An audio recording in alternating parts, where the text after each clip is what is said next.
안녕하세요. 난나놈입니다. 난의 입이 노래지는 것은 난이 우리에게 말을 하는 것입니다. 나 죽겠소. 살려 좀 주이소. 그럴 때 바로 처치하면 원상태로 돌아오지만요. 그 시기를 놓치면 영영 다른 세계로 돌아오지 않는 여행을 떠나는 경우가 있답니다. 그래서 오늘은 가습이나 물 부족으로 오는 낙엽증과 질병으로 오는 낙엽, 비료의 가다나 영양의 부족에서 오는 낙엽짐 현상을 자연적인 하약과 비교해서 이야기하고요.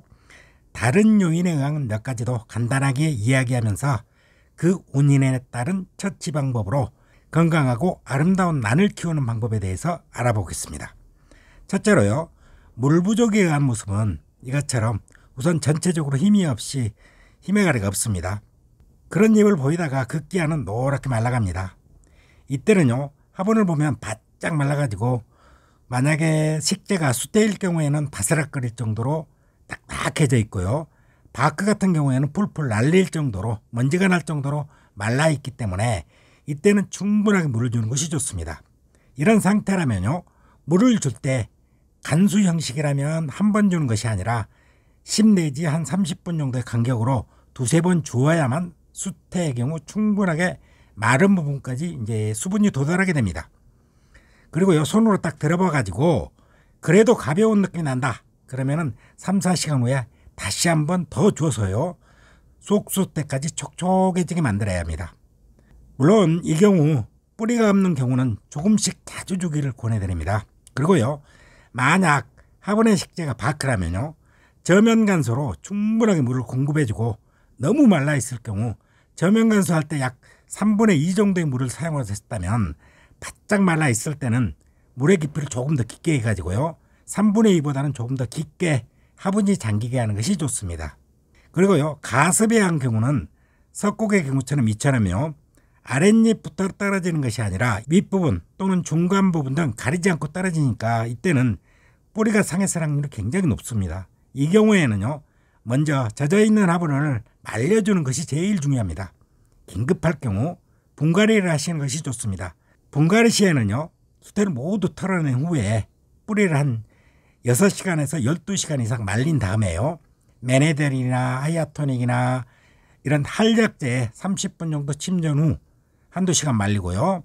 또다시 30분 정도 침전 후 한두 시간 말리고 이렇게 해서 분갈이를 하시는 것이 좋습니다. 아주 약할 경우는 3번 정도, 그리고 이제 대충이다 그러면 한 번 이상 정도 하시는 게 좋습니다. 두 번째는요. 영양 부족에서 오는 낙엽짐입니다. 이 경우 착색난의 경우 자주 발생하는 현상은 아니지만 이 경우 대부분 물 부족이나 햇볕 부족 등 열악한 환경에서 같이 오는, 동시에 같이 오는 경우가 대부분입니다. 이때는요. 전체적으로 난이 기운이 없고 힘도 없으며 대부분 4월 때보다는 잎도 좀 좁아지고 대공도 가늘어진 경우가 대부분입니다. 이 경우에는요. 전체적으로 잎 색깔이 변하는 것이 아닌 이 끝부분, 이 잎 끝부분부터 점차 마른다는 느낌을 갖는 경우가 대부분입니다. 자연스러운 하엽이라기보다는 억지로 단풍이 들어가는 느낌을 주는 것입니다. 물론 착색난에는 많지 않아서 얘를 일반적인 식물로 했네요. 이 경우에는요. 물이 부족한과 같이 오는 영양 부족은 물 부족에 준해서 관리하고요. 햇빛이나 습도의 부족은 그 부분을 채워주는 것이 가장 중요합니다. 그리고요. 늘 강조하지만 난이나 식물의 경우 우리가 흔히 말하는 영양제, 즉 비료는요. 반드시 건강한 난에 주는 것이지 건강하지 못한 난에게 주면은 독약을 주는 것과 똑같습니다. 가끔 우리 난이 죽어가요. 어떤 영양제를 주면 되나요? 라는 질문을 받게 되는데요. 이렇게 난이 죽어가는 것 같은 느낌을 받으실 때 한약재를 투여하는 것이지 NPK로 대표되는 비료의 사용은 절대로 금물입니다. 세 번째로요. 질병으로 인한 하엽 현상입니다. 이 경우는 가장 문제가 되고 일반적인 현상도 모두 혹시 질병 아니야? 이렇게 걱정을 하게 되는데요. 그래서 굉장히 조심스러운 부분입니다. 질병의 경우에는요. 해충에 의한 경우와 균에 의한 경우를 들 수 있는데요. 충해의 경우 달팽이의 피해를 당했을 경우 어찌어찌해서 자라더라도 이렇게 구멍이 뿡뿡 뚫린 것처럼 이런 모양을 하고 있습니다. 그리고요. 만약에 대공을 갉아먹어 버릴 경우에는 전체적으로 말라가기에 이파리 자체, 대공 자체 이게 전부 말라버리기 때문에 보시면 금방 알 수 있습니다. 이 경우는요. 달팽이는 잡아내고 만약 응애나 깍지벌레라면은 거기에 상응하는 살충제를 치시고 이렇게 방제를 하시게 되면 됩니다. 그리고요, 병균에 의한 경우인데 지금 보이는 모습이 푸살리스균에 의한 풍란 폭삭 주저앉아 버린 모습입니다. 이 경우는 곰팡이균에 의한 것이기 때문에 세균이나 바이러스에 의한 경우가 더 무서운 부분이라 균에 대한 자세한 사항은 제가 6월에서 꼭 키우기에 병충해 방제에 대해서 설명해 뒀답니다. 그러니까 그 동영상을 한 번 더 보시기 바랍니다. 그리고요, 병충해 동영상은 이 동영상이 끝나는 끝부분에 바로 가기를 삽입해 두겠습니다. 최종 화면에요. 그러니까 필요하신 분은 보시면 될 것입니다. 그리고요, 가장 많이 보여지는 현상이 자연적으로 시간이 지남에 따라 일어나는 자연적인 낙엽짐 현상입니다. 이때는요, 대부분 석고기나 덴드로비움의 경우는 아랫부분부터 단풍이 들어 떨어지고요, 호접란이나 나도풍란 같은 단경성 난 같은 경우는 아랫잎 한두 장이 자연스럽게 단풍이 들어 떨어지는 경우랍니다.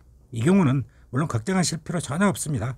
세상 만물의 이치라니 생각하시면 되지만은 만약에 혹 다른 원인이 있을 수 있나 하고 항상 염두에 두시고 늘 관심을 두시는 것이 좋습니다. 그리고요, 낙엽이 되어 떨어지는 잎은 가능하면 바로바로 제거하시는 것이 좋답니다.